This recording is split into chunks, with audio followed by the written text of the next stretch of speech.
नमस्कार दोस्तों, ocean network में आपका स्वागत। बड़ी खबर आ रही है पटना से। कल ही वहां बड़ा फेरबदल हुआ है। मुख्यमंत्री नीतीश कुमार ने लालू यादव के परिवार का साथ छोड़ा है। राजद, कांग्रेस और वामपंथियों का साथ छोड़कर के फिर से वो भारतीय जनता पार्टी के साथ आ गए हैं। फिर से उन्होंने शपथ ग्रहण की है और इसके एक दिन बाद अगले ही दिन यानी आज ईडी के दफ्तर पहुंचे लालू यादव। उनके साथ उनकी बेटी मीसा यादव भी थी। मीसा को दफ्तर के भीतर नहीं जाने दिया गया और इस समय जो सूचनाएं मिल रही हैं वो ये है कि लालू यादव को गिरफ्तार किया जा सकता है। करीब 6 घंटे से लालू यादव से पूछताछ चल रही है। करीब 50 सवाल लेकर के ईडी के अधिकारी बैठे हुए हैं, उनसे सवाल कर रहे हैं। उनको खाना खाने का अवसर दिया गया है। मीसा ने उन्हें 2 बार दवाई भी भेजी है। और ये केस क्या है? ये केस है लालू यादव जो रेल मंत्री थे 2004 से 2009 के बीच मनमोहन सिंह की सरकार में। तो उस समय एक लैंड फॉर जॉब स्कैम हुआ था।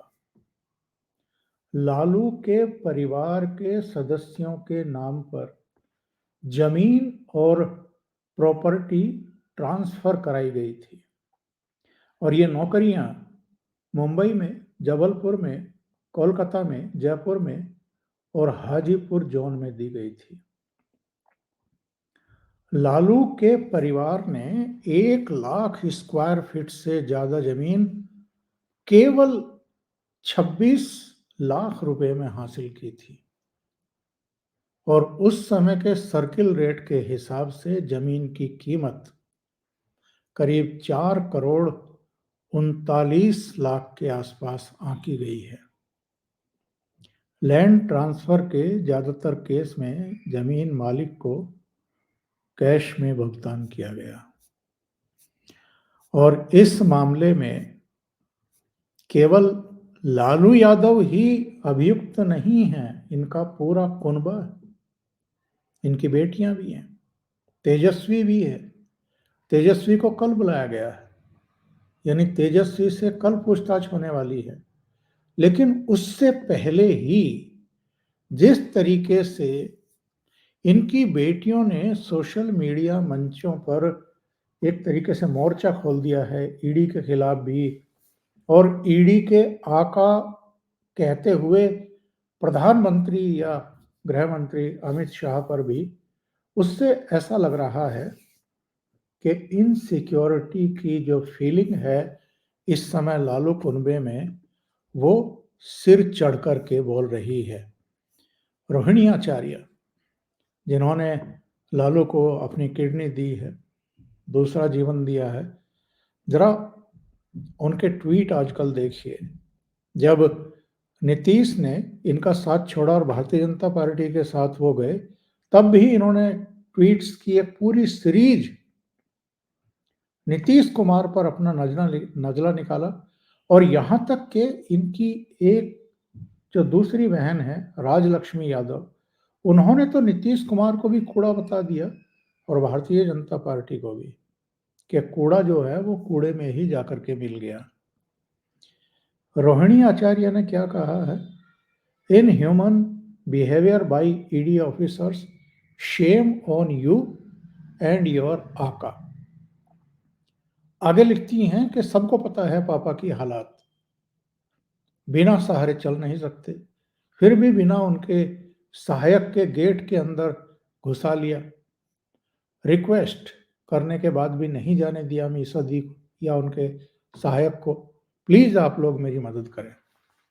अब कोई रोहिणी को समझाए कि जो ये इंडी अलायंस की 4 बैठकें हुई थी, पटना में, बेंगलुरु में, मुंबई में और दिल्ली में, लालू यादव चारों बैठकों में थे।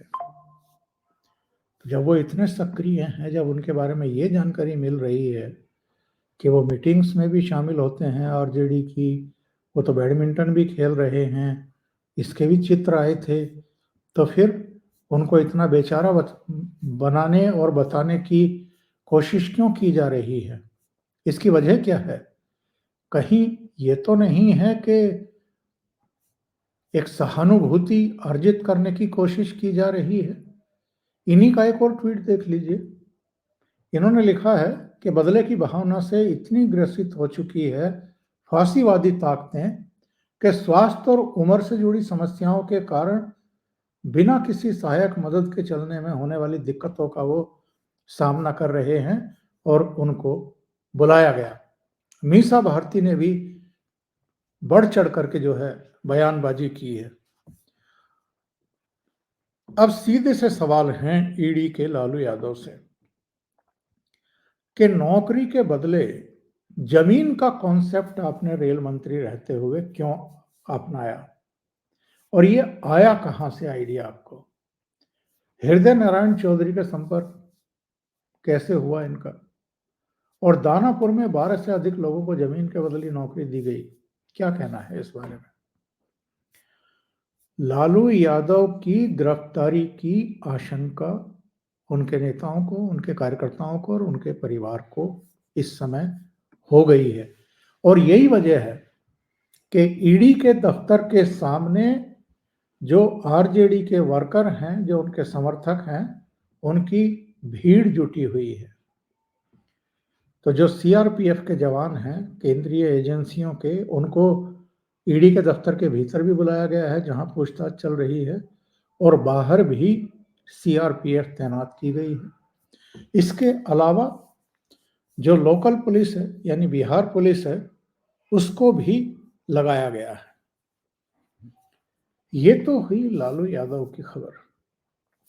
और लालू यादव की गिरफ्तारी की खबर अगर किसी समय भी मिल जाए तो किसी को आश्चर्य नहीं होगा, क्योंकि ये मामला बहुत संगीन है। कल जैसा मैंने कहा है कि तेजस्वी को भी इस मामले में बुलाया गया है, तो पूरे परिवार पर शिकंजा कसा हुआ है। मीसा भारती को दिल्ली बुलाया गया है क्योंकि वो दिल्ली में ही रहती हैं। आजकल तो चूंकि पटना में हलचल ज़्यादा थी और सरकार का एक तरीके से काया पलट हुआ है, तो मीसा भारती भी पटना पहुंची हुई थी। एक और घटनाक्रम हुआ है, और वो हुआ है झारखंड के मुख्यमंत्री हेमंत सोरेन को लेकर के। हेमंत सोरेन को ये कहा गया था कि या तो आप आज आइए पूछताछ के लिए या 31 जनवरी को आइए।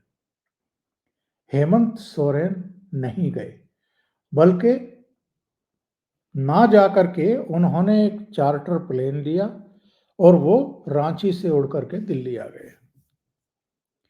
और दिल्ली में कल रात तक की उनकी लोकेशन उनके दक्षिणी दिल्ली के पॉश इलाके शांति निकेतन में उनके अपने आवास पर मिल रही थी रात को 12-1 बजे तक। उसके बाद वो गायब हो गए। सुबह 7 अधिकारियों की एक ईडी टीम जब उनके आवास पर पहुंची तो बताया गया कि यहां तो हेमंत सोरेन नहीं है। यानी एक राज्य का मुख्यमंत्री अचानक अपने घर से गायब हो जाए तो आप अंदाजा लगाइए कि क्या स्थितियां परिस्थितियां हैं। फिर ईडी की टीम जो है वो झारखंड भवन गई, वहां के अधिकारियों कर्मचारियों से पूछा कि यहां तो नहीं है, वहां भी नहीं मिले। इसके बाद इनके ड्राइवर को हिरासत में लिया गया, उनसे पूछताछ की गई, उसके पास भी कोई सूचना नहीं थी। हेमंत सोरेन को यह 10वां समन था। 8 समन पर तो वो गए ही नहीं, बार बार बहानेबाजी की जाती रही।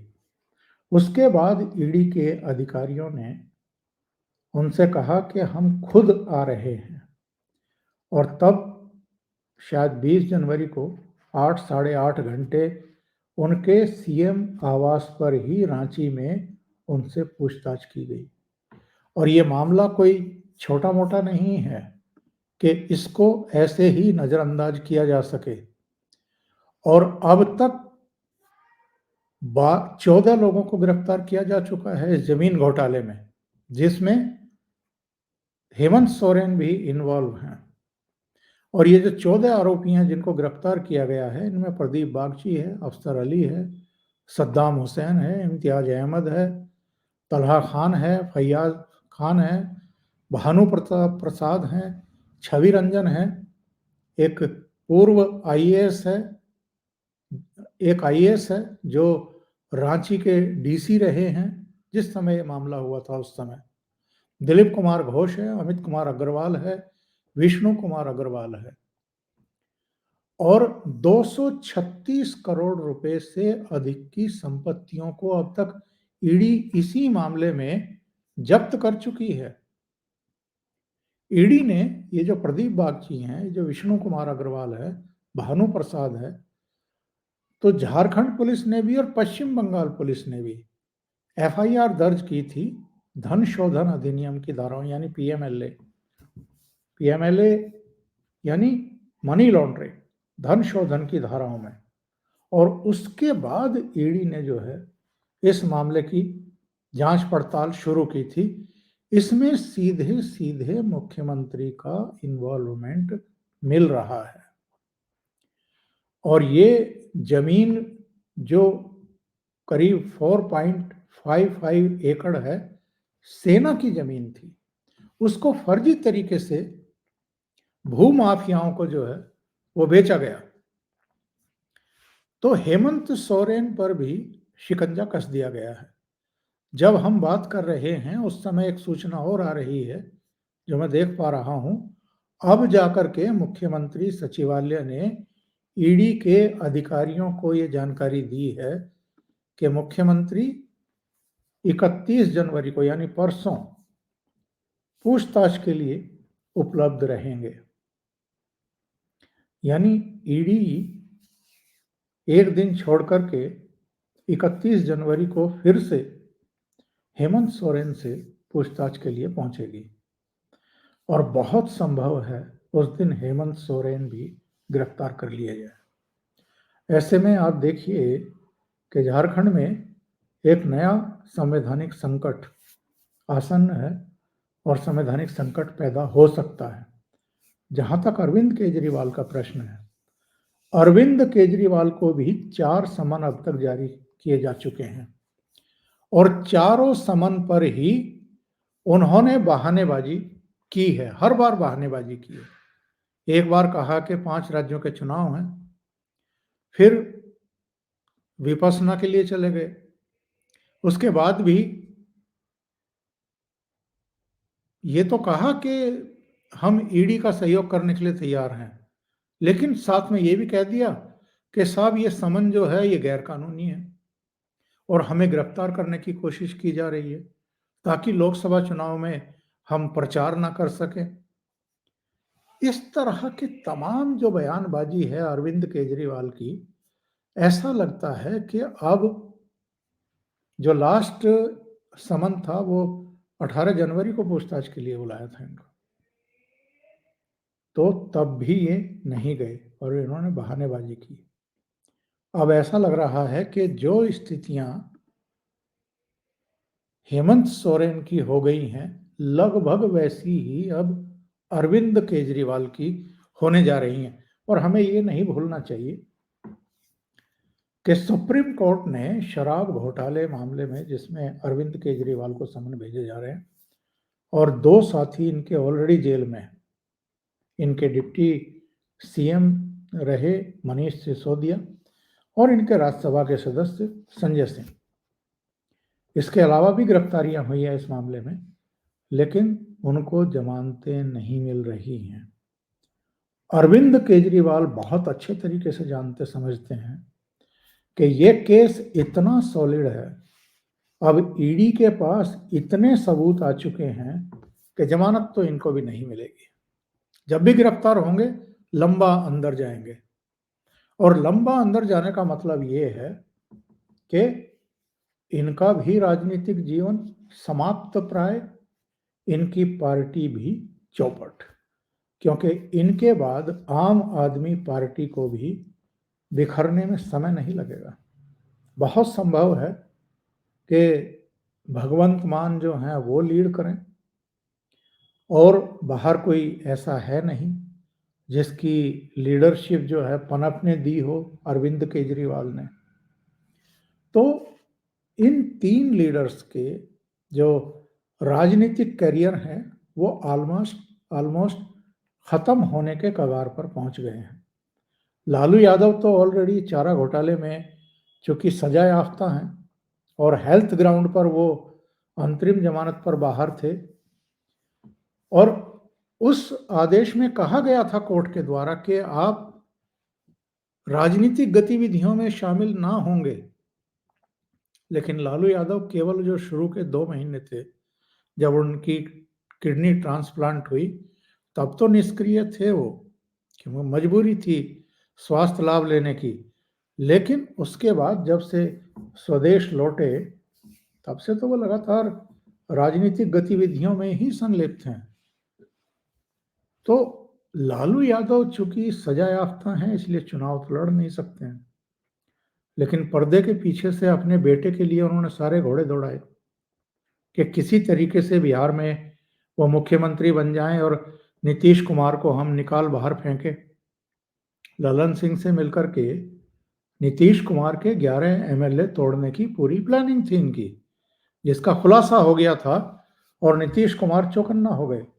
उन्होंने सबसे पहले ललन सिंह को ही राष्ट्रीय अध्यक्ष पद से चलता किया और इसके बाद इनकी सरकार से, यानी इनकी पार्टी से नाता तोड़ा, फिर से भारतीय जनता पार्टी की तरफ गए, तब उनकी सरकार वहां पर बच पाई है। तो लालू यादव का राजनीतिक करियर लगभग खत्म। हेमंत सोरेन अगर गिरफ्तार किए जाते हैं 31 जनवरी को, तो लंबा जाएंगे। जमीन घोटाले का है, मनी लॉन्ड्रिंग का केस है, इनको भी जमानत नहीं मिलेगी। किसको मुख्यमंत्री बना करके जाएंगे? क्या अपनी पत्नी को बना करके जाएंगे राबड़ी देवी की तरह, या किसी और को मौका देंगे? क्या करेंगे? या बर्खास्त होगी सरकार और राष्ट्रपति शासन लगेगा, और लगभग वही सिचुएशन दिल्ली में हम होते हुए देख रहे हैं। तो आने वाले जो दिन हैं, इनका घटनाक्रम बहुत दिलचस्प रहने वाला है, इसलिए बारीक नज़र रखनी पड़ेगी। अभी के लिए इतना ही। बहुत बहुत धन्यवाद। अगर आपको ये चैनल और इसके कंटेंट पसंद आ रहे हैं तो लाइक करें, कमेंट करें, वीडियो को शेयर भी करें। अभी तक अगर आपने ये चैनल सब्सक्राइब नहीं किया है तो सब्सक्राइब कर लें और साथ में लगे बेल आइकॉन को दबा दें, ताकि आगे आने वाले वीडियो और उनके नोटिफिकेशन आप तक पहुंचते रहें। बहुत बहुत धन्यवाद। नमस्कार।